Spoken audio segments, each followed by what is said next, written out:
رکھا گیا تو تقریباً احادیث میں 24 نام اس کے آئے ہیں، یعنی یہ بہت ہی عظمت والی صورت ہے۔ اس کے بعد ہم سورہ بقرہ کا آغاز کی۔ سورہ بقرہ کے آغاز میں الف لام میم، اس کا مطلب یہ جو ٹکڑے ٹکڑے کر کے پڑھتے ہیں ہم، اس کو حروف مقطعات کہتے ہیں۔ ان حروف مقطعات کا مطلب اللہ اور اس کے رسول کو ہی معلوم ہوتا ہے، دنیا میں کسی کو معلوم نہیں ہوتا۔ ایسا اس لیے ہوتا ہے کہ عرب میں وہ لوگ کوڈنگ میں بات کرتے تھے، ان کے کچھ کوڈس ہوتے تھے، وہ اپنے ورڈز میں بات کرتے تو سامنے والے سمجھ جاتے، دوسرے کوئی بھی ان کو نہیں سمجھ پاتے۔ یہ عرب لوگوں کی ایک زبان کی ایک مہارت تھی، اس میں لوگوں کو فخر تھا کہ ہم ایک بات بولیے سامنے والا سمجھ گیا، لیکن آؤٹ سائڈر کوئی بھی نہیں سمجھ پاتا۔ تو ان لوگوں کو اپنے کوڈس پر بھی ناز تھا، فخر تھا۔ تو اللہ رب العزت نے ان لوگوں کے گھمنڈ کو، تکبر کو توڑ دیا۔ قرآن میں ایسے کوڈ رکھا کہ صرف نبی سمجھ رہے ہیں، کوئی عرب والا نہیں سمجھ رہا ہے، نبی کے سوا کوئی بھی نہیں سمجھ پا رہے۔ حضرت جبریل امین آئے اور انہوں نے سنایا الف لام میم، حضرت جبریل کو بھی نہیں معلوم، وہ بھیجنے والے خدا کو معلوم اور نبی کو معلوم۔ یہ عرب لوگوں کے سامنے ایک چیلنج ہوا کہ تم جس طرح کوڈوں میں بات کر کے فخر کرتے ہیں، میرے نبی سے میں جس طرح بات کرتا ہوں وہ نبی ہی سمجھ پاتے ہیں، کوئی اور نہیں سمجھ پاتے۔ اور اس میں ہمارے لیے یہ پیغام ہے کہ اس کا جب مطلب ہی معلوم نہیں ہے تو ہم پھر کیوں پڑھیں، ہم کیوں سمجھیں؟ ہمارے لیے اس میں کیا سبق ہے؟ ہمارے لیے یہ سبق ہے کہ ایک انسان دنیا میں کتنا بھی بڑا عالم کیوں نہ بنے، کتنا ہی بڑا سمجھدار کیوں نہ بنے، اس کو ایک وقت پہ آ کے یہ احساس ہونا چاہیے کہ بعض ایسی بھی حقیقتیں ہیں جس کو صرف خدا جانتا ہے، میں کتنا بھی پڑھ کے نہیں جان سکتا۔ جب انسان کو یہ فکر آتی ہے تو اس کے اندر ایک عاجزی پیدا ہوتی ہے۔ تو اللہ رب العزت نے قرآن میں بعض ایسی آیتیں رکھی ہیں جس کا مطلب ہم نہیں جان سکتے، اس کا مطلب اللہ اور اس کے رسول کو معلوم۔ اس کے بعد ہم سورہ بقرہ کہتے ہیں گائے کو۔ اس سورے میں چونکہ گائے کا واقعہ ہوا تھا، ایک آدمی جو انتہائی لالچی ہو گیا تھا، اس کو یہ حرص تھی کہ میرے خاندان کے شخص کو اگر میں مار ڈالوں گا تو اس کی پوری دولت، اس کا پورا خزانہ مجھے مل جائے گا، اس لیے کہ کوئی اور وارث نہیں ہے۔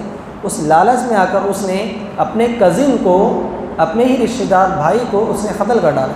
اس کے بعد قتل کرنے کے بعد وہ خود ہی ہنگامہ شروع کر دیا کہ میرے بھائی کو کسی نے مار ڈالا ہے۔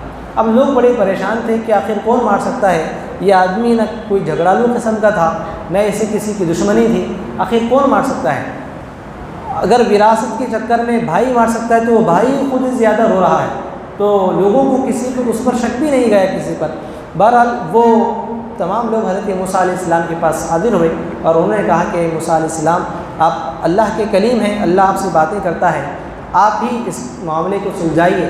تو حضرت موسیٰ علیہ السلام نے فرمایا دیکھو میں اللہ سے بات رکھتا ہوں، اللہ کی بارگاہ میں اپنے بات رکھی تو اللہ نے فرمایا ان سے کہو کہ ایک گائے منگاؤ۔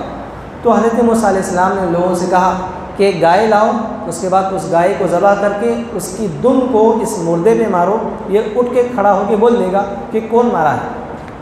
جب موسیٰ علیہ السلام نے یہ کہا تو وہ لوگ، ان کا کام یہ تھا کہ فوری جائے ایک گائے لائے، ذبح کرے، کام ہو جاتا۔ لیکن ان لوگوں نے بات نہیں مانی، بلکہ وہ لوگ سوالات کرنا شروع کر دیے۔ انہوں نے کہا کہ گائے کیسی ہونی چاہیے، اس کا رنگ کیا ہونا چاہیے؟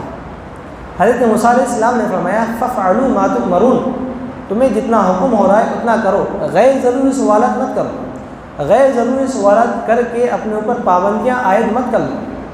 تو جب انہوں نے پوچھا کہ کلر کیسا ہونا، تو قرآن میں پابندی آئی کہ اس کا کلر پیلا ہونا چاہیے۔ اس کے بعد انہوں نے پوچھا کہ وہ دبلی ہو، اس کا ڈھنگ دکھنے میں کیسی رہنا، تو قرآن کی ایک اور پابندی آئی کہ نہ زیادہ بوڑھی ہونا، نہ زیادہ بالکل چھوٹی ہونا، بلکہ وہ درمیان میں ہونی چاہیے۔ اس کے بعد کام کی بھی ہونا یا نہیں کری بھی ہونا، لوگوں نے پھر سوالات کیے۔ پھر قرآن کی پابندی آئی کوئی کام نہیں کرنا، نہ کھیت کا کام کرنا، نہ اس پر کوئی وزن اٹھانا، نہ اس پر کوئی سوار ہو کر جانا۔ ایسی گائے کہاں پر ملے گی؟ ان لوگوں نے غیر ضروری سوالات کر کے پابندیاں اپنے اوپر عائد کی۔ اگر وہ کوئی بھی نارمل سی گائے لے کے ذبح کرتے تو کام ہو جاتا، لیکن ان لوگوں نے غیر ضروری سوالات کیے۔ تو اس کے بعد ایک بچہ یتیم تھا، اس کے والد بہت نیک تھے، تو بچہ بچپن میں اس کے والد کا انتقال ہو گیا، تو والد کا صرف ایک سرمایہ تھا، ایک گائے تھی، تو وہ بچہ بیچنے کے لیے جا رہا تھا۔ ایک بزرگ نے کہا کہ بیٹا اس کو سنبھال کے رکھو، ایک وقت آئے گا لوگ ڈھونڈ کے تمہارے پاس آئیں گے، اس لیے کہ جب ایسی گائے دنیا میں کہیں بھی نہیں ہوں گی اور ان کو اس گائے کی ضرورت رہے گی۔ تو وہ جب ان لوگوں نے پابندیاں بڑھائیں، اب ڈھونڈنے کے لیے نکلے تو کہیں بھی وہ گائے نہیں ملی، اس بچے کے پاس ملی۔ اس بچے سے آ کے انہوں نے کہا کہ گائے ہونا ہے، تو اس بچے نے کہا اس کی قیمت یہ ہے کہ اس کے چمڑے میں بھر کے سونا دینا، کوئی پیسے درہم وغیرہ نہیں۔ اب وہ لوگ اتنے پیسے والے تھے کہ چمڑے میں سونا بھر کے دینا کوئی بڑی بات نہیں تھی ان کے لیے، اس لیے کہ بہت بڑا مسئلہ ان کے سامنے تھا، اور وہ آدمی جو مر گیا تھا بہت پیسے والا تھا۔ انہوں نے اس شرط کو مان لیا اور اس طرح سے جو ہے اس بچے سے گائے خرید لی۔ اس کے بعد اس گائے کو ذبح کیا، ذبح کرتے ہی وہ اس کی دم لے کے مردے کو مار دیے میت کو، تو وہ اٹھ کے کھڑا ہو کے بول دیا کہ تو ہی لالچ میں آ کر میرا قتل کیا۔ تو دنیا کے سامنے معلوم ہو گیا کہ ایک انسان جب حرص میں لالچ میں آ جاتا ہے تو اپنے ہی خاندان کے عزیز شخص کو بھی مار دیتا ہے، اور مار کے خود ہی ہنگامہ کرتا ہے تاکہ لوگوں میں شک ہی پیدا نہ ہو۔ تو یہ قرآن مجید میں ایک واقعہ بتایا گیا، بہت اہم واقعہ ہے۔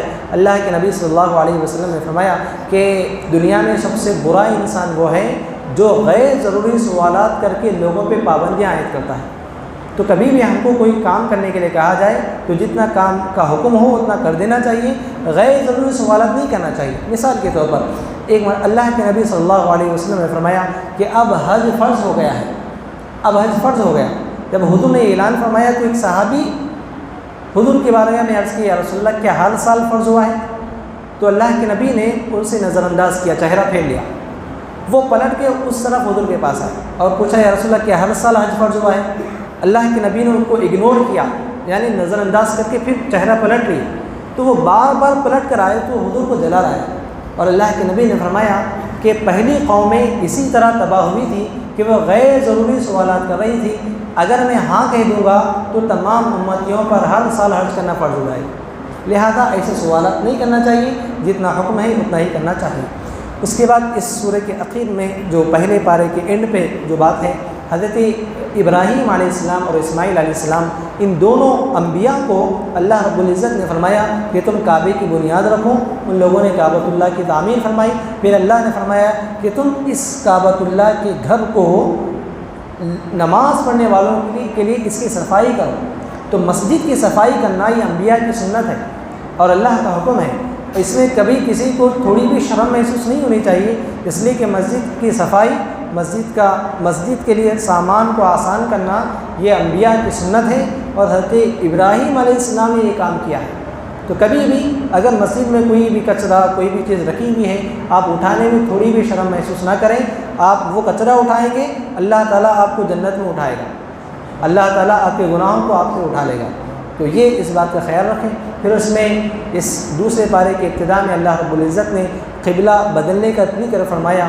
نبی کریم صلی اللہ علیہ وسلم جب مکے سے مدینہ ہجرت فرمائے تھے تو اس کے بعد آپ بیت المقدس کی طرف قبلہ رخ کر کے نماز پڑھ رہے تھے، جو پہلے مکہ میں پڑھے ابتدا میں، پھر بیت المقدس کی طرف تقریباً 16 مہینے بیت المقدس کی طرف قبلہ ہوا۔ نبی کریم صلی اللہ علیہ وسلم کی یہ خواہش تھی کہ ہمارا قبلہ کعبۃ اللہ ہی ہو، جو کہ پہلے تھا، لیکن اللہ کے حکم سے چند ماہ کے لیے بیت المقدس ہو گیا تھا۔ تو جب نبی کے دل میں یہ خواہش آئی، اللہ کے نبی صلی اللہ علیہ وسلم ظہر کی نماز ادا فرما رہے تھے، اسی وقت اللہ کا حکم آیا کہ اے نبی، آپ کا جہاں پر منشا ہے، آپ کا جدھر ارادہ ہو رہا ہے اس طرف آپ رخ پھیر لیں۔ لہذا نماز ہی میں آپ صلی اللہ علیہ وسلم نے اپنا چہرہ بیت المقدس سے کعبۃ اللہ کی طرف پھیر لیا۔ تو وہ ظہر کی ایسی نماز تھی جس میں 2 قبلوں کی طرف نماز ہوئی، ایک ہی نماز، چند رکعت ادھر بیت المقدس کی طرف، چند رکعت کعبۃ اللہ کی طرف۔ اس لیے اس مسجد کو ہم مسجد القبلتین کہتے ہیں، اور اس مسجد کی جو بھی حج کرنے کے لیے جاتے ہیں حجاج کرام اور عمرہ کرنے والے، وہ لوگ اس کی زیارت کرتے ہیں، اس کا ایک الگ مقام اور اس کی فضیلت ہے۔ تو اس طرح ہم، اور ایک جو اہم دعا آخر میں جو ہم آخر آیت میں سماعت کی وہ یہ ہے کہ اللہ رب العزت نے نبی کریم صلی اللہ علیہ وسلم نے فرمایا کہ ایک ایسی جامع دعا ہے، ایسی شاندار دعا جس میں اگر آپ کو اتنی ہی دعا مانگ لیں تو آپ کو پھر مزید مانگنے کی ضرورت نہیں۔ اگر آپ کے پاس ٹائم نہیں ہے، وقت نہیں ہے، ایک ہی دعا کر سکتے آپ، تو وہ دعا آج ہم سماعت کیے، اور وہ دعا ہم تقریباً ہر نماز میں سماعت کرتے ہیں۔ اللہ کے نبی نے فرمایا یہ دعا دنیا اور آخرت کی کامیابی کے لیے بہترین دعا ہے۔ وہ کیا دعا ہے؟ ربنا آتنا فی الدنیا حسنہ وفی الآخرۃ حسنہ وقنا عذاب النار۔ اس کا مطلب یہ ہے اے اللہ ہمیں دنیا میں نیکی عطا فرما، آخرت میں نیکی عطا فرما اور دوزخ کے عذاب سے ہماری حفاظت فرما۔ تو یہ دعا انتہائی جامع دعا ہے۔ آج یہیں پر ہم اس درس کا اختتام کرتے ہیں، انشاءاللہ کل کوشش ہوگی کہ کچھ اور وقت لیں۔ وصلی اللہ وسلم علی خیر خلقہ وآلہ وصحبہ اجمعین والحمد للہ رب العالمین۔